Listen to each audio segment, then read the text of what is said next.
Space is vast, not the way oceans are vast or deserts stretch toward the horizon, but vast in a way that twists the imagination, in a way that makes even the word impossible feel too small to describe what we re-up against. And inside this unimaginable immensity, we ask a question so bold, so enormous, that it forces us to confront the very limits of physics, time, and what it means to be human. The question is simple to say, but almost impossible to grasp. Can humans ever leave the Milky Way galaxy? To understand the weight of this question, we must first understand where we truly live. People say Earth is our home. A few say the solar system is our neighborhood, but the truth is stranger and far more humbling. We live inside a giant rotating island of stars, a cosmic city called the Milky Way, 100,000 light-years across, holding 400 billion stars, wrapped in invisible dark matter, and anchored by a supermassive black hole spinning at its core like a gravitational heart. Leaving the Milky Way is not like leaving Earth, not like escaping the solar system. It is like standing in your house, stepping outside, and then being asked to leave your entire city, every building, every street, every district forever. That is the scale of what it means to exit the galaxy. The first problem is speed. The fastest object humans have ever built, the Parker Solar Probe, travels at 700,000 kilometers per hour, a number that sounds outrageous until you realize that at that speed, crossing the Milky Way's diameter would take over 2 million years, and escaping the galaxy entirely. That's a whole different monster. The required escape velocity from the galaxy's gravitational pull is around 550 kilometers per second, nearly 2 million kilometers per hour. Compared to this, our fastest spacecraft moves like a crawling infant trying to outrun a hurricane. Physics, beautiful but merciless, draws a hard line in front of us, the speed of light, not a suggestion, not a guideline, a law, even if humanity builds engines that reach 20% of light speed. Technological leaps so enormous it borders on science fiction, it would still take thousands upon thousands of years to reach the outskirts of our own galaxy. Imagine launching a ship today, a ship whose passengers will never see progress. Their children won't, their grandchildren won't. Generations, hundreds, thousands, maybe tens of thousands would live and die inside a vessel drifting through cosmic darkness before anyone on board glimpses the faint glow of intergalactic space. This isn't a mission.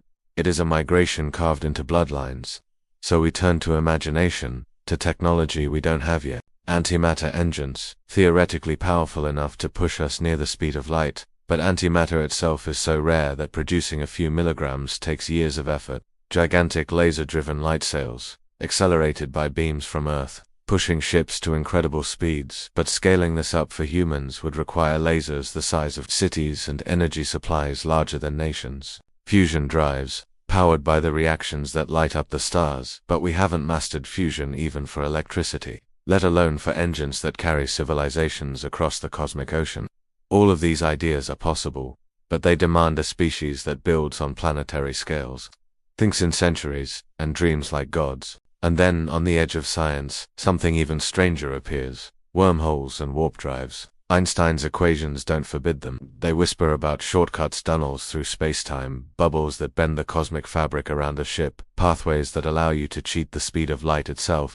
But every method requires exotic matter we have never seen. Every design collapses under the weight of reality.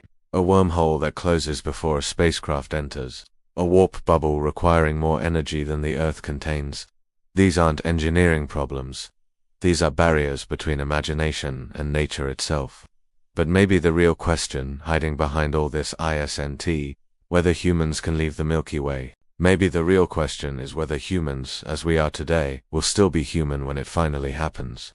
A journey lasting tens of thousands of years would change us. Our bodies would adapt, cultures would fracture and evolve, languages would drift, technology would merge with biology.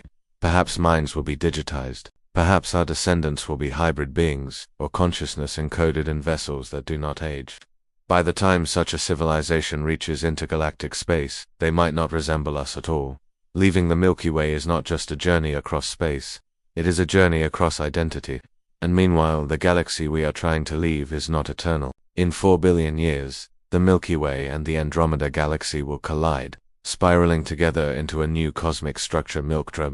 Stars will be hurled into new orbits, gas clouds will rip apart, black holes will merge in gravitational violence, the night sky will become a swirling storm of light. If humanity survives that long, we may not need to leave the Milky Way. The Milky Way will come to us. So, can we ever leave? Here is the answer, beautiful and frightening in equal measure. Yes, but not today. Not in this century, and not as the humans we are right now. To leave the Milky Way, we must become a species that masters energy, reshapes space-time, plans across thousands of years, and evolves beyond the form we currently inhabit. The universe will not open its doors for us. We must carve the doorway ourselves. And so, we return to the question that began this journey. Can humans ever leave the Milky Way galaxy? Maybe not in our lifetime. Maybe not in 100 lifetimes. But the story of humanity is not a story of staying still. It is a story of stepping into the unknown, again and again, because something inside us refuses to stop wandering. One day, perhaps far in the future, a distant descendant of ours will look back at the Milky Way, a tiny glowing spiral floating alone in the blackness, and whisper, "That is where we began, but not where we were meant to stay. This is our destiny. This is our future. This is beyond Newton."